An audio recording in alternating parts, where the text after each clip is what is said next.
say you don't remember a lot of your early years, but from the time you would say you were like 12 to 14 when you first start hanging with this guy doing coke for the first time, all the way up to maybe your early 20s, would you say you kind of dabbled in alcohol and substance abuse all throughout that time? Yeah.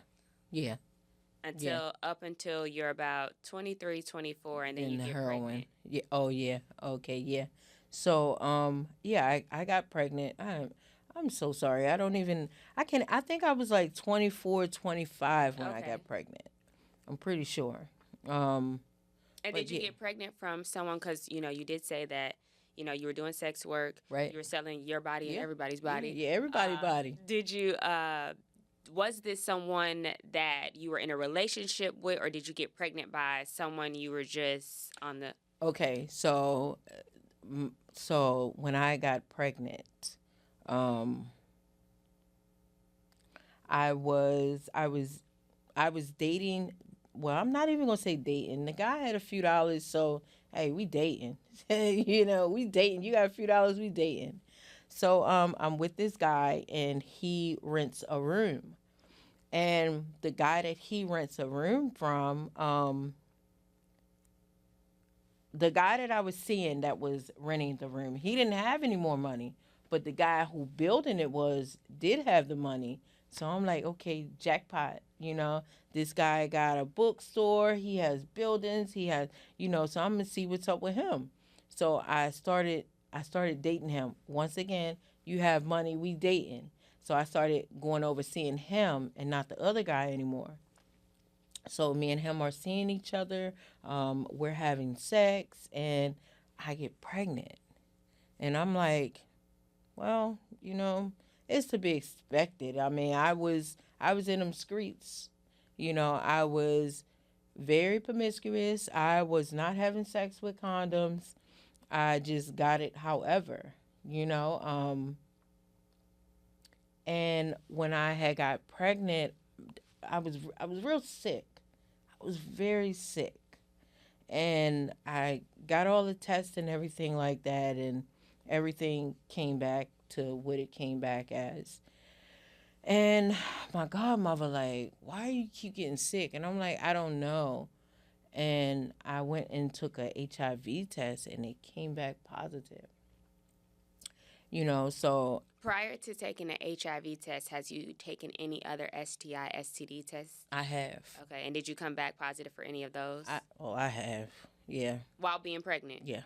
What were some of the Yeah. things you came back positive for? I've had chlamydia. I've had every STD that's out. So while you were pregnant, you had Yeah. gonorrhea, you Yeah. had chlamydia, you Yeah. had trach, Yeah.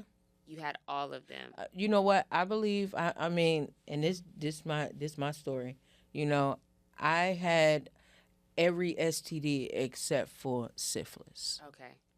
So all of them except for syphilis. Yeah. Syphilis you knew you had. Yeah. But at this point where you get the STI testing, you had not gotten tested for HIV. I have. I've been tested for HIV before then. Okay. So, like, I just knew, oh, I ain't got that. I know I don't have that, because, like I said, I was, like, in and out of, jails and stuff like that, and they give us tests in there. Right. So I knew I was good. I Okay. knew it wasn't that, Okay. but it was that.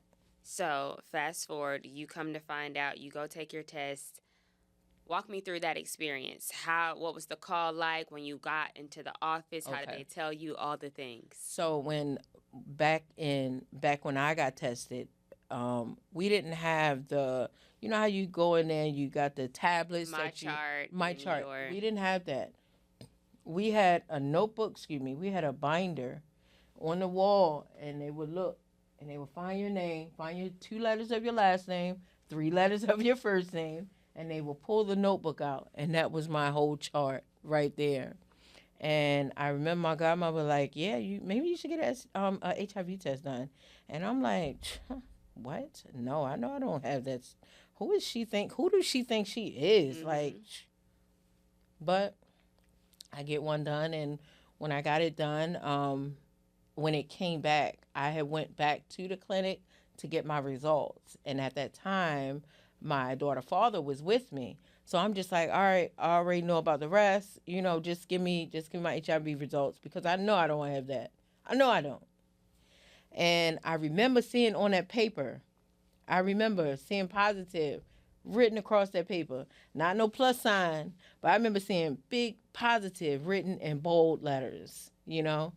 And he flipped the page over and he was like, well, your results haven't came back yet. He was like, and he asked me, have I talked to a midwife? And I was like, no. He was like, yeah, well, you need to talk to a midwife before you get your results. Maybe you should take another test. So he had me take the whole test over again. So I took the whole test over again, and this time I came back to get the result. My daughter's father wasn't with me, and a lady came in the room, and she told me and she wasn't even like, hey. It was just like, you got HIV. It wasn't, I wasn't asking nobody to hold me and pamper me, but it was just so like, Nonchalant. yeah, it was You just wanted a little like, bit more empathy. yeah, come on now. Yeah, give me a peer. Yeah. We didn't have peers in my days, Right, right.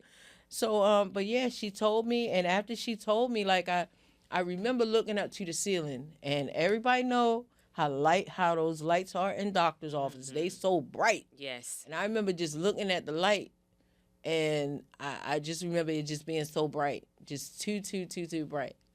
And I think I looked up because I think I was getting ready to cry or something like that.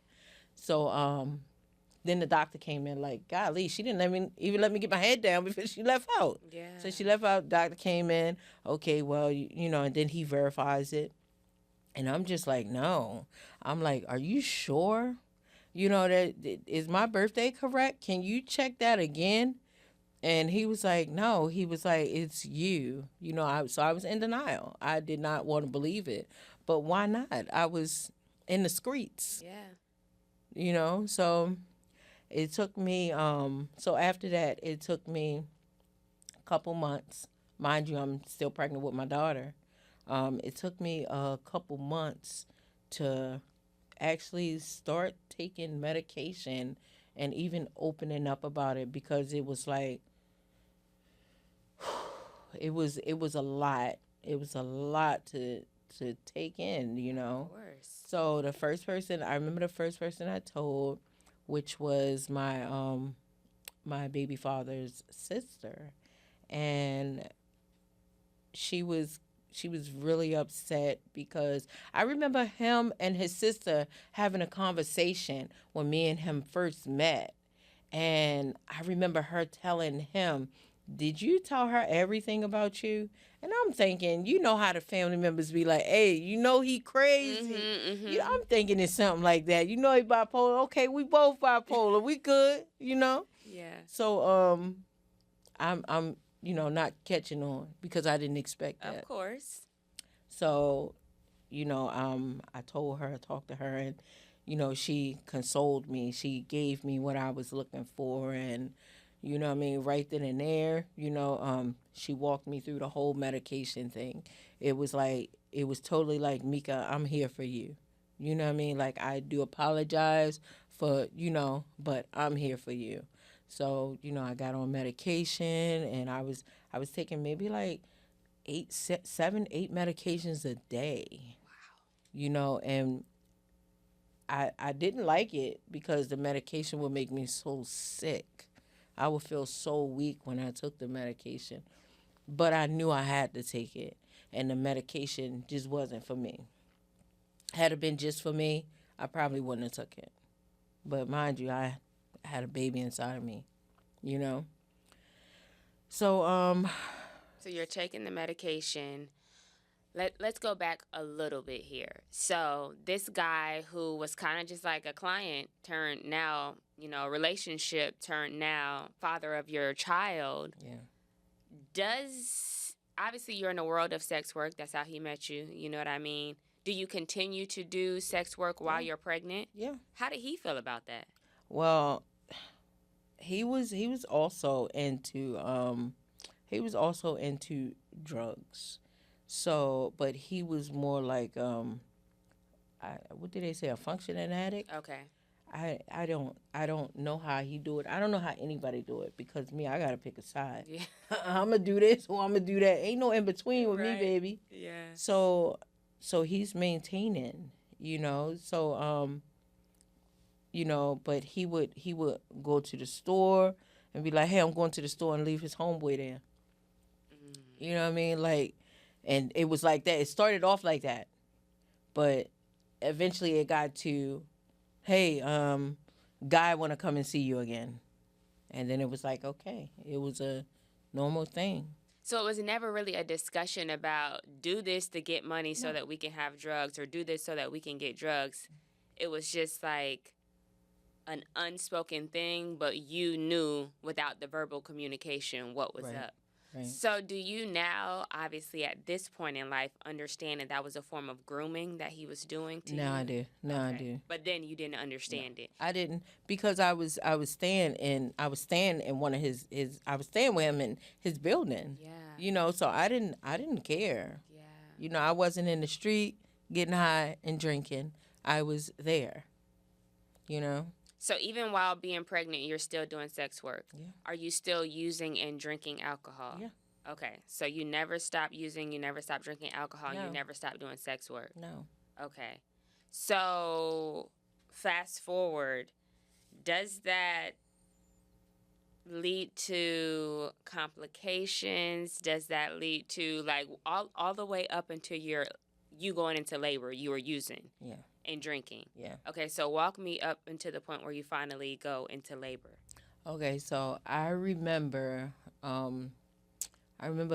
being in his room, and he was in the bed laying down, and I was sitting up in a chair in his room, and I remember drinking, and I remember getting a really bad cramp. It wasn't gas. It was a really bad cramp. And I'm still drinking because eventually it'll stop, It'll stop. And then, like, my water broke. So I'm still sitting there drinking. When my water broke, I wasn't getting no cramps. The cramps come and go, cramps come and go. So then I eventually woke him up and was like, hey, you got to take me to the hospital, because I'm getting ready to have this baby. And when I get there, I was supposed to have a C-section. So I didn't have a C-section. I was very irresponsible. I just believe that every woman should have vaginal birth. But because I'm HIV positive, I couldn't. I had to get cut. But I didn't want that. So it was a risk of me having my daughter vaginally. I had her. By the grace of God, she's not positive at all. That's good. But when she was a baby, just a baby, that wail, because she wasn't crying, it was a wail, because she was born addicted, and that sound, I just cannot get that sound out of my head. My daughter is a little over 18. She'll be 19 this year. I still hear that sound when I think of it, because I would think that me being pregnant would have me stop drinking and using drugs. Me finding out I was HIV positive would have me stop drinking and using drugs. Me hearing her crying after she was born, but no, none of that made me stop drinking and using drugs.